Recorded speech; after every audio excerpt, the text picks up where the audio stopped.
Hi, and welcome to the Hartselle Football Coaches Show. I'm Margaret Ann Prater alongside head coach Bert Newton. And Coach, let's thank our sponsors and also remind people to watch the NFHS Network on Friday or Thursday or whenever we're playing this week. It's kind of crazy now, but here are our sponsors. We got the Agency on Main, Eddie Pruitt Ford, Express Bath, Marmac Commercial Real Estate, Peck Funeral Home, Coleman Regional Hospital, and Life Church.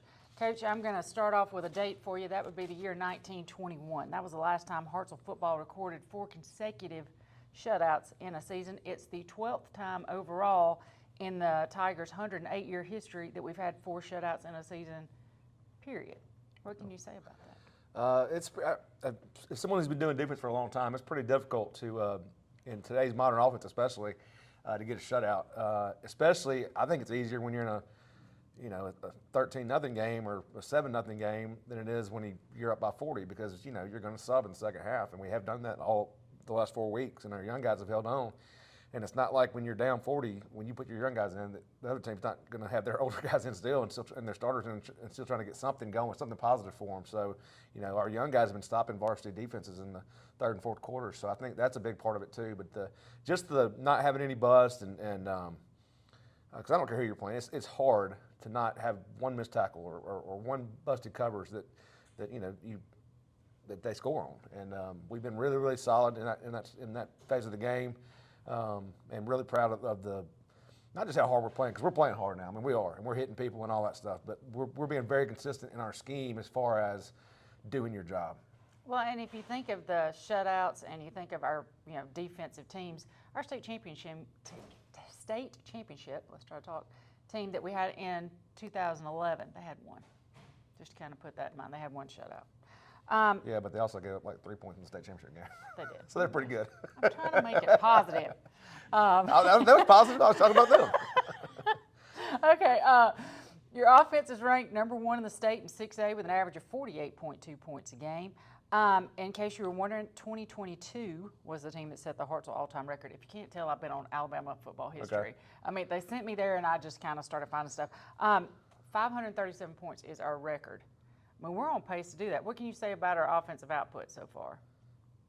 They've been great. I mean, what are they averaging, 40? 48.2. I mean, I think it's the best in the state, isn't it, still? 6A, yeah. Yeah. So, they've been great. The thing that's been really good lately is, obviously, we've been running the football pretty well the whole time, but this past 2 weeks especially, we've kind of said, hey, we need to make sure we can throw it down the field some, because there's going to be games where the box gets loaded up, and we've got to keep those safeties out of the box and keep people on their toes a little bit. And we've done that the last 2 weeks. Noah's did some really big balls to multiple different receivers, especially Marcus, but still it's been other guys too. So just really impressive with what they've done, and we just keep getting better up front. So, it's one of those things. And, last week we weren't completely healthy. We had, I think, 3 starters out with ankles. Hoping to get all those guys back for this week and moving forward, hopefully stay healthy, the whole year. We had our second game change in 5 games.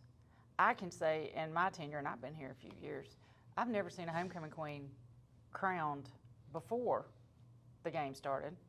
We did our halftime show before the game because of the hurricane. But that being said, did you get a chance to go around and do your scouting and find out some stuff about our October opponent? I did. I actually went to 2 games Friday night, and it was raining both of them.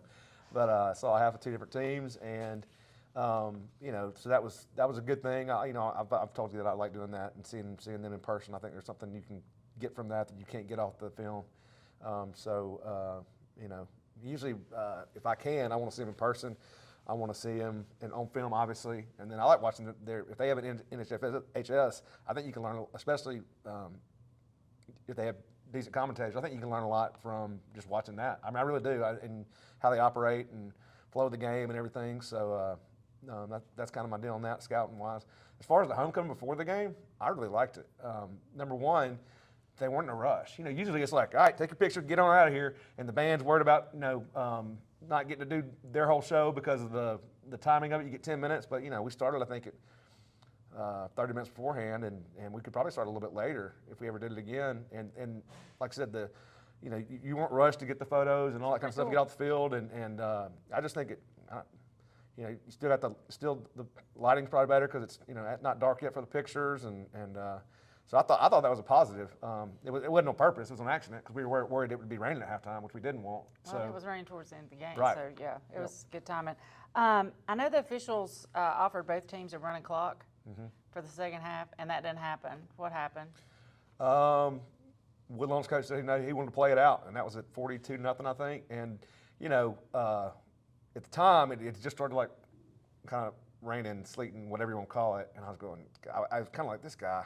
But at the end of the day, when you really look at it, I think I have more respect for him because he didn't, take the running clock and said, no, we're here to get better. I know we're going to take our lumps, but we're still going to try to move the ball and score and play some good defense here in the second half. And they did, and they were better. So, and they'll come out better because of it. That's awesome. Eddie Pruitt Ford Players of the Week are Noah Lee for the offense and TJ Sanders for the defense. Let's start with Noah. You've never, in your tenure, of course, this is your first year, but we've only had, I think, one other guy get this honor twice. We're only 5 games in. He's been Player of the Week twice. So what can you say about his performance and his leadership? I thought that the other Player of the Week probably would have been Marcus for the offense. So we would have had 2 in a row. So yeah. I'll tell the kids now when we do captains and stuff. I love it if all the seniors can get it one time, and I love it if all our good players can get it one time. But they're performance based, and so that Player of the Week, I don't want to give it the same guy every week. You know that. I want to spread it around, but at the same time, if you do it twice, you're going to get it twice. And so, you get into a thing where, I want everybody to get a chance to do all these things. But when you have a game like Noah had the other night, he truly was the player of the game. Marcus had a big night, but then also, he hit the big ball to Trammell, talking about Noah Lee. He had a great corner throw to Brady on the sideline right before the half that dug us out of a hole when they kind of dropped down there and we finally got to stop. And managed the offense really well and ran the ball well. So, I thought he truly was the player of the game, and so he got it again. TJ Sanders, new guy. Tell us about him. TJ's new. It's funny. I went to find his basically, I went to his class to tell him, hey, you're going to speak on the show today, because I forgot to tell him yesterday. And he's in theater, and so I was like, well, he's not going to be doing anything there. I walk in there, and he's like, I guess I don't know if he's the lead guy, but in this part that he was in, he was with the lead dude. And he was going through his lines, and I'm just going, and the teacher looked over me and she said, oh, can I help you? You need to see me? I said, no. I said, I need to see him, and I'm not going to interrupt this. And so just a really well-rounded kid. When I went to go find him, I asked the front office, hey, what class is he in right now? And he told me that it was theater class. And so Mr. Hodges was up there, and he says, hey, I'll walk you down there. And I said, okay. And anyway, we were just talking about TJ on the way down. And he said, man, this place is taken to him. He goes, every teacher loves him.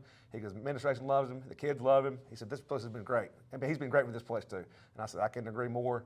Football-wise, he could have been, I think he was a captain last week or the week before, I can't remember. But anyway, he's been a captain before. But he played really. He always plays really, really hard, and he's starting to figure it out a little bit as far as some technique stuff that Coach Fox work with him on and everything. But I think at one point in time there, he had a sack, and then a block punt.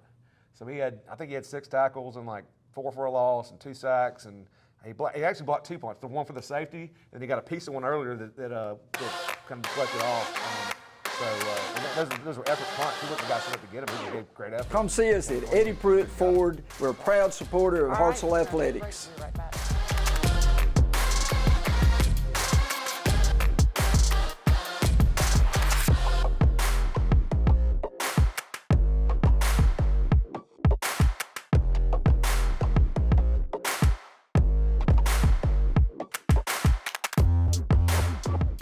Hello, we're back with the offensive coordinators, co-offensive coordinators. We got associate head coach Will Lane, and we got OC, and just OC, old C.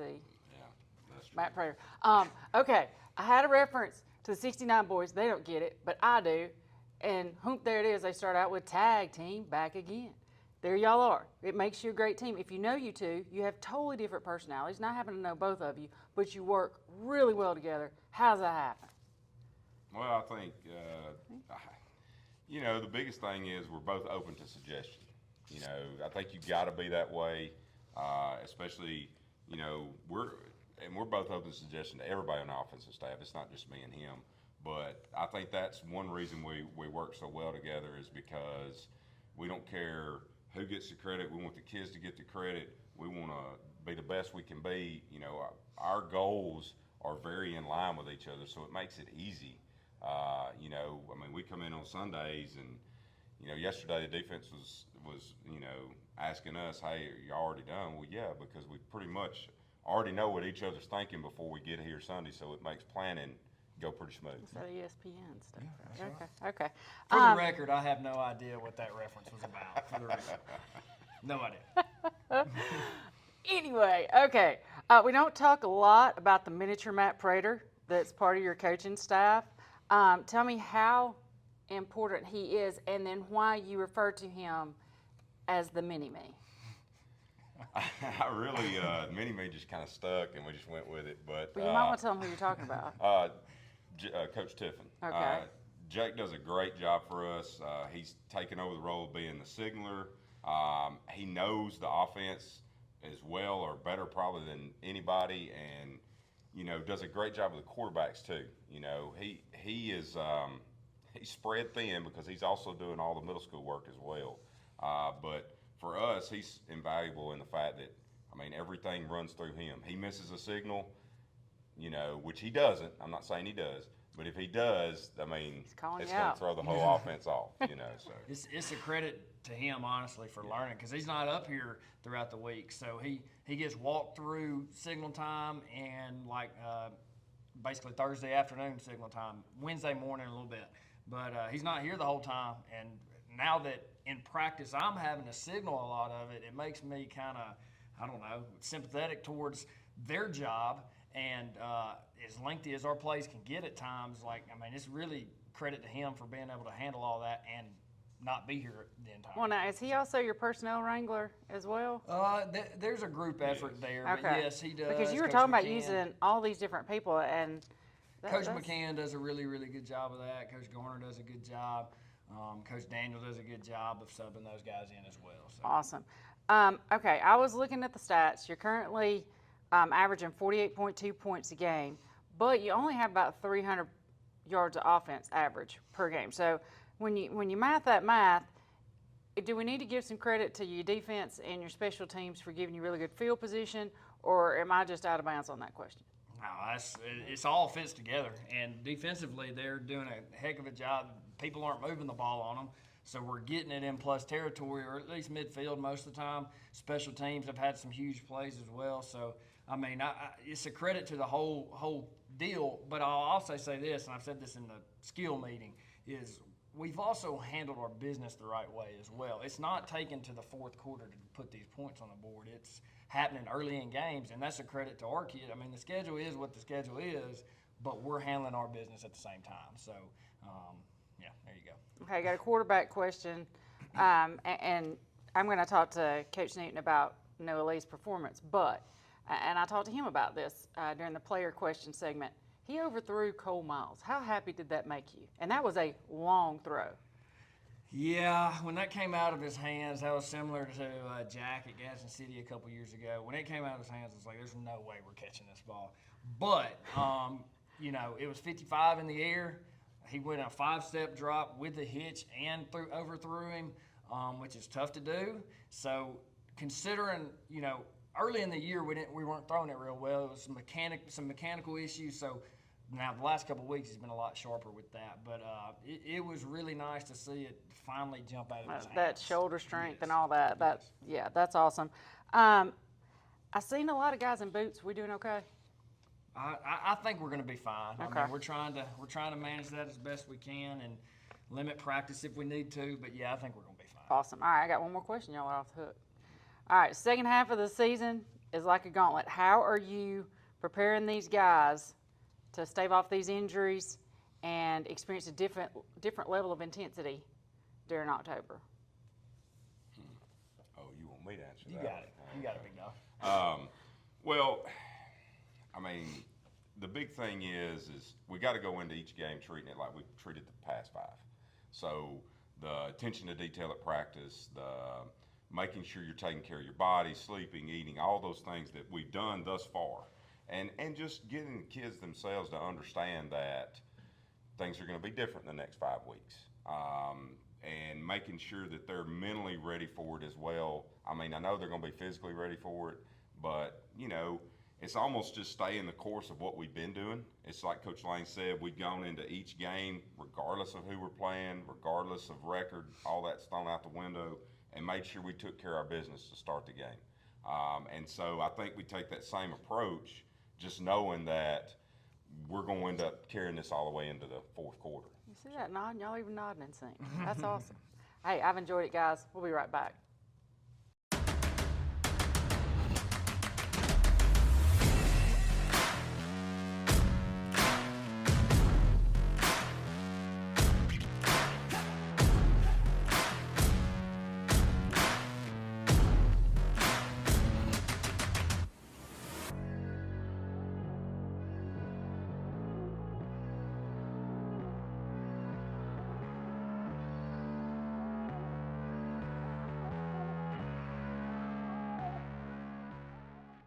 All right, we're back with Coach Newton, and Coach is going to take the defensive questions this week. Coach, I was looking at your stats for defense and wanted to know what you're looking for in those stats. Like on offense, we have that 12% rule.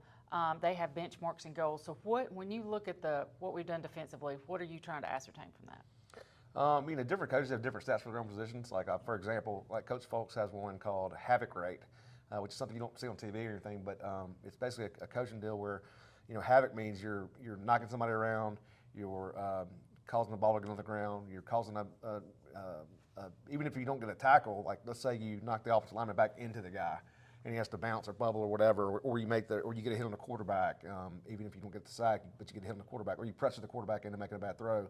So I think that's a neat stat that I hadn't seen before when I'd coached defensive line for years early in my career. So that's one of the deals. I like to look at as a team stat that no one looks at is we have championship plays, and I've about decided if I think last week we had 39. This week we had 42, and I've about decided if that might be my stat from now on. If we get 1/3 of our plays, if our assistant coaches pick these plays that this kid played like a champion on that play, which means not only making the great plays, but a lot of them are effort plays, or a lot of them are little things with technique that they did perfectly. I think if you get 1/3 of those, if you have 1/3 of your plays out of, say there's 50-something plays, but if you can get to 1/3 of your plays as championship plays, then you're going to win the game. And so that's kind of a neat little stat I've thought about. Defensively though, it's all about effort, and so we grade them out in effort, so that's probably a big stat that we look at too as well. And usually that's pretty high up there for our guys. We have very minimal plays where we have to mark off for effort. So that's probably the most important one for me. Oh, yeah. 6 interceptions on the year.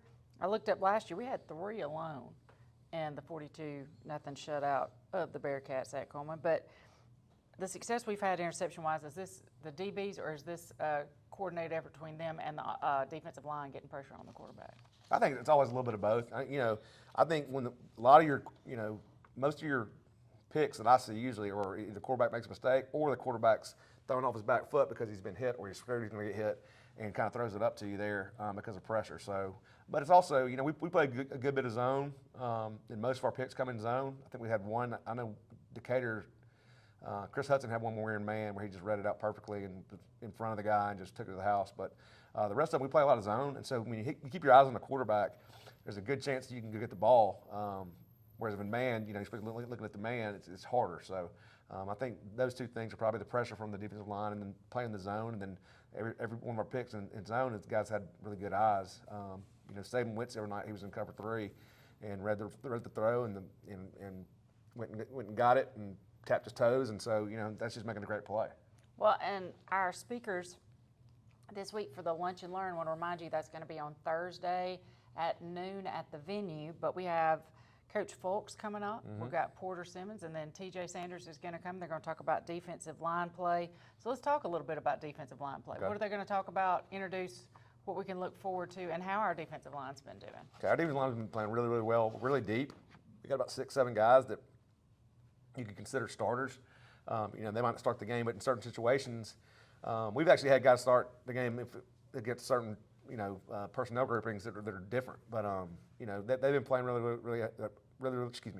well and at a really high rate. What they're going to talk about at the the meeting is, I think that's a little bit generally about D-line. Of course, they're going to put some plays on there that they're highlighted in, doing great. But we're also going to try to talk defensive line technique and let Coach Folks kind of lead them through some of his either drill work or, talk about the drill work and then show on film where it shows up on a game. I'm sure David Evans would like to play an offensive lineman in one of those scenarios and get him up there and test him out. David Evans, I'm calling you out on that one. You can volunteer. Or Shane will be there. He's in game shape. We'll let them tough it out. Who else on defense am I not talking about that you want to highlight? Is it our linebackers? Is it the unit? Is it total? I mean, we got to say something, but dadgummit, they're not letting anybody score. Yeah, they're doing what you're asking them to do. Right. We're, So I'll pick 3 guys that we hadn't talked about on the show Okay. much at all, but they're still playing great football.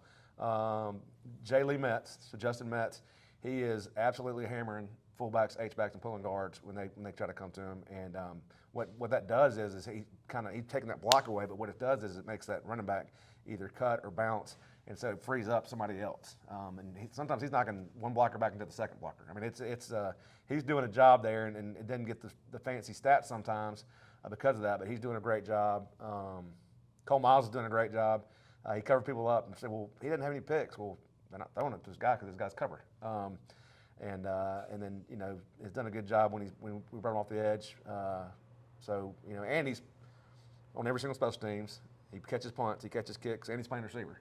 So that's another guy that we hadn't mentioned on the show yet, I don't think. And then the third one I would say that's kind of under the radar would be Hayden Gray. Hayden is number 9, and he's played some. Basically, he's rotating in with Jace and Cole. And then he's also playing some light linebacker because we don't really have a guy that's right behind Jamison. He's the only person on defense that doesn't really have a true guy right behind him. And we've had TJ playing there some early, but I think Hayden's proven that he can play that as well. So just good to build depth with those guys. So those are 3 that I probably name. All right. Great show. We'll be right back. This is Shane Odom with Marmac Commercial Real Estate. We approach real estate with our 3I approach: integrity, intelligence, and innovation.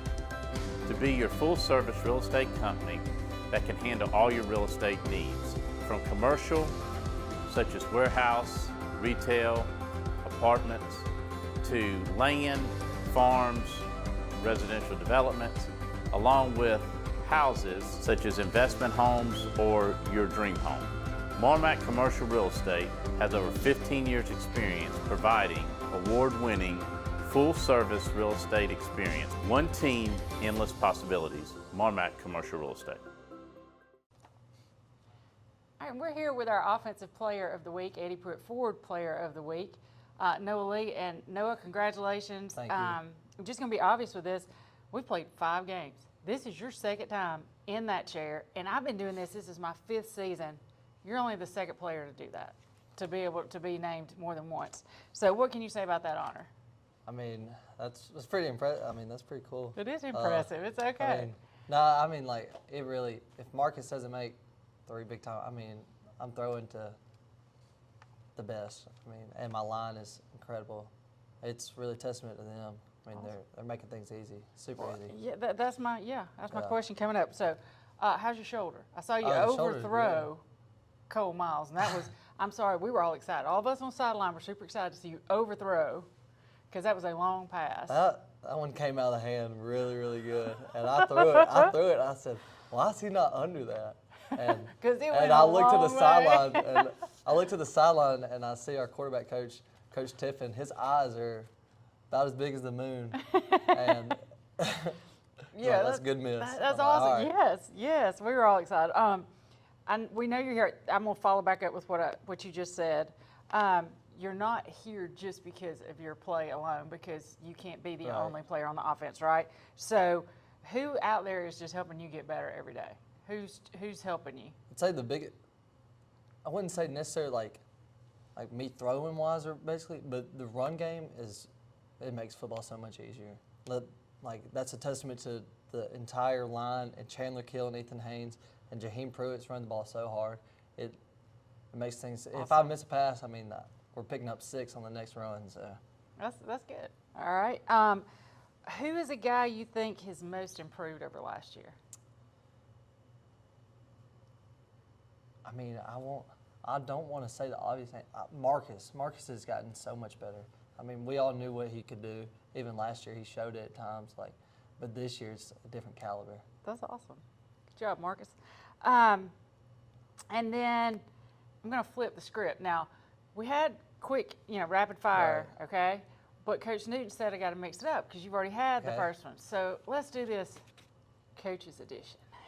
So your answer has to be a coach. Oh, okay. Here we go. Yeah, I flipped the script on him. All right. He doesn't know this, but he's Okay. going to find out when he watches it. So who would be the weight room dog of your coaching staff? I mean, it'd have to be the strength and conditioning coach, right? Coach Holly? Maybe. Okay, Coach I Holly. have to say so. Okay. All right, worst music taste. Oh my gosh. I don't know all the. I don't know all the coaches' music tastes, but if I had to guess one, it would be Coach Daniel. Okay. Coach Dan. All right, Yeah. all right. The best motivator. Coach McCann. Okay. Zeke McCann. Who's coming to get you if your car breaks down? Oh, that's Coach Tiffin. Okay. That's Tiffin. All right, I'm not doing the date question, but I'm always going to do this one. Who takes more time to get game day ready? Who's Well, let me primping in the think. mirror? Let me think of defensive side. I can't. We'll just go Tiffin again. Okay. I bet that's the answer. That's probably who I is the picked. answer. All right, thanks so much for your time. Yeah, thank you. We'll be right back. Looking to remodel your home bathroom? Call Express Bath today. They were good people to work with. I had no trouble with them. We always take care of everybody, no matter how big and small. The team at Express Bath, we do what we say we're going to do. The highlight was seeing a new shower in a 60-year-old house. It was a great experience. We're a real company, we're real people, and we love serving real customers. Call us to schedule an appointment today. Express Bath. We'll bring the duck. Alabama owned and Alabama loved. All right, we're back with our defensive player of the week. We got TJ Sanders. He's a senior defensive lineman. TJ, congratulations, first off. Thank you. What kind of experience have you had playing football here? Because this is your first year. Most of the guys who Right. come through here have been here their whole lives, right? Right. So what can you say about Hartselle football?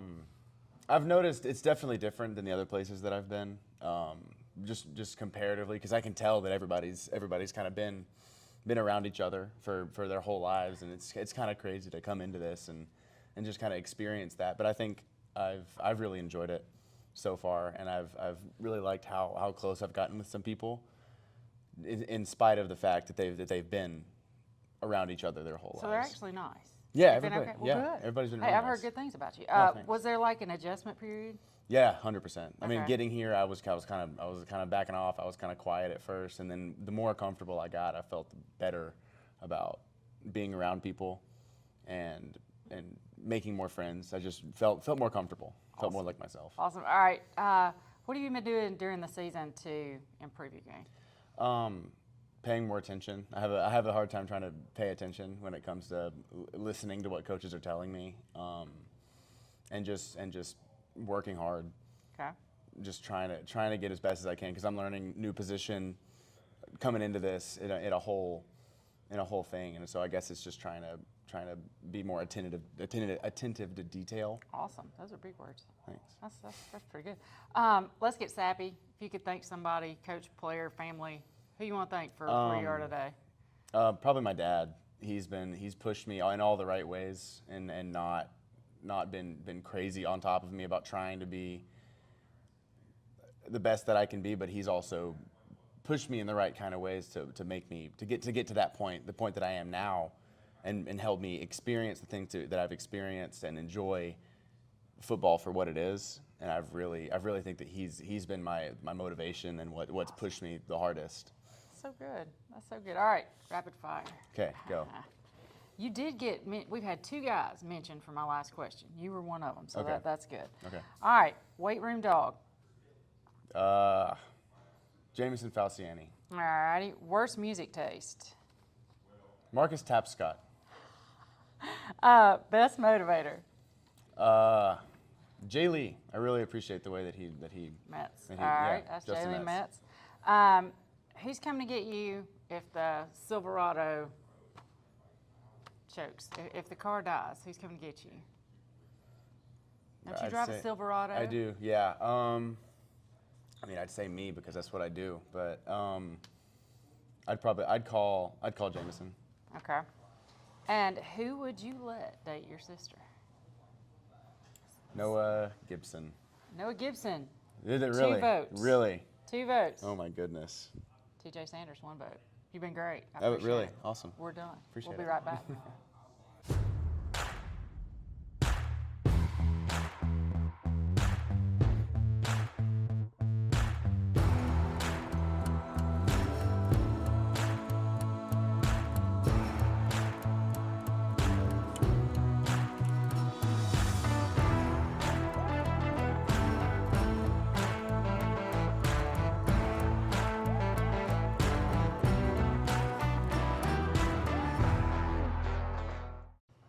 All right, we're back with our offensive coordinators, co-offensive coordinators, Coach Lang and Coach Prater. And guys, let's talk about the upcoming game. You both graduated from Hartselle High School. I've got to read this because I did my research. And you both played football, and you both played against this team called the Coleman Bearcats. Coach Lang, you were 2-2 against the Coleman Bearcats. You beat them twice your senior year, lost to them twice your freshman year, didn't even play them junior and senior year. You guys did a little better. You guys were 3-1 against Coleman. And I'm going to shout out to the old people. We were 4-0, just letting you know.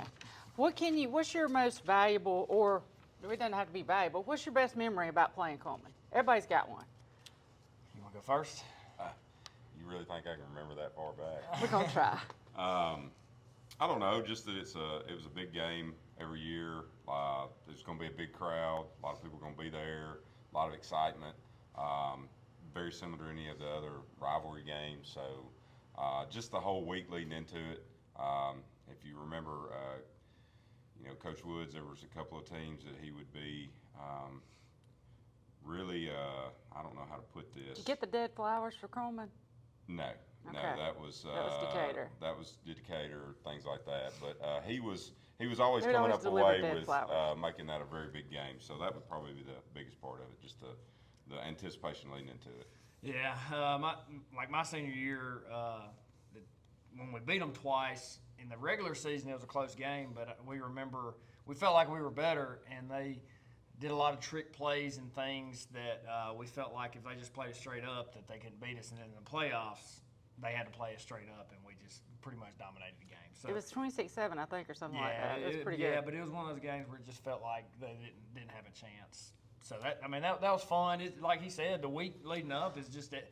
Both schools, it's a huge rivalry, so it's fun on both sides of it. That's awesome. All right, you're 2-0 in the region coming into the Coleman game. How important is it to establish this month of October, because this is the big part of this schedule? I mean, it is what it is. How important is it to get that win? We this is the stretch right here that you got to win. Everybody's gunning to win these games right here, so we need to start it out Friday with a good, a good game, and just being sharp on all cylinders of the game. So I'm looking forward to it. All right, so we know Coleman's going to play hard. Who are we looking for? Who should I in the black jerseys? Their box is they're bringing a lot of returners back from defense last year in the box. So they've got 2 D linemen that are good. Number 7, number 9. Mike linebacker's a good player, 33. They're all 3 returning. They do a good job of moving the front. They'll move guys around to try to gain advantages. They like to move 7 around. He's probably their best pass rusher, so sometimes he'll be lined up inside, and then they'll move him out to defensive end depending on situations and seeing if he can win. So it's gonna be a challenge for us in the box, because they're probably, if not the best defense we face, they're going to be really close, because the way they play, they're going to play extremely hard, they're going to play extremely fast, and it's going to be a little change of pace from the last 3 weeks. So. Okay, well, that'll be good. All right, other than a W on the scoreboard, and I know you guys are goal setters, so see, I get to ask you this: what do we want to see from? And we can say from the Hartselle Tigers in general, or even just offensively. What are you wanting to achieve other than a W this week? I hope we play clean, of course. I think we've gotten to where we're playing cleaner on the offensive side. I want to see us run the ball well. You know, at the end of the day, you know, all the passes over the top are fun, and I love that part of it. But at the end of the day, at this point in the year, you got to be able to run the football. So I'm hoping to see an effective run game. Awesome. All right, we'll be right back. When it comes to college sports, whether it's football, basketball, baseball, or softball, Hartselle is pretty much a town divided. But when it comes to our hometown athletes, we are all Team Tiger, and at Agency on Main, we want to be your hometown real estate team. Whether you're buying or selling, residential, commercial, land, or auction properties, trust the professionals at Agency on Main for all your real estate needs. Go Tigers!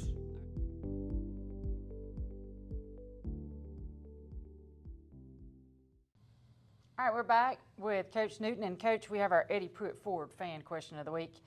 She wanted to compliment the play of the O-line, and she said, how do you get your, I'm asking you an offensive question because this is a head coach thing. How do you get your offense ready for next week when your starters have barely played, they've only played one complete game as starters? Like, you know. They have been. You know, we left them in a couple more series this past week. Right. Number one, because the game is going to be longer than the running clock games. But the real reason probably before, even so that would be number two. But number one, because we try to get them game ready, and I thought that they needed to come out and perform some. And our offensive line has actually played a little more. I like to leave that offensive line in for the next quarterback up to get. You hate to throw him in there and then he's running for his life the whole time. Right. That's a tough deal. I think that, and then the way we practice with high intensity and always busy. I mean, you're not ever walk out there and see Coach Prater's guys just standing around. They're going to be working when they're with his drills, and he gets more drill time than most everybody. Just because he gets all special team time except for extra point field goal, and so especially last year they were involved in punt because we were a shield team, but now he gets all that time. So they get enough work in. Awesome. All right, we'll be right back. All right, and this week in Hartselle High Athletics, we're going to start on Thursday, October 3rd, because on Wednesday we don't have any events. On Thursday, volleyball is going to host Decatur and Danville here at Hartselle. Friday, we're just going to Coleman to play some football. Y'all come out and join us. Saturday, October the 5th, 9th grade volleyball is going to Gunnersville. Varsity volleyball is going to Mountain Brook, and cross country will be in Oakville. Monday, October the 7th, 9th and JV football will host the Coleman Bearcats, and we don't have any events on Tuesday, October 8th. That's this week in Hartselle High Athletics.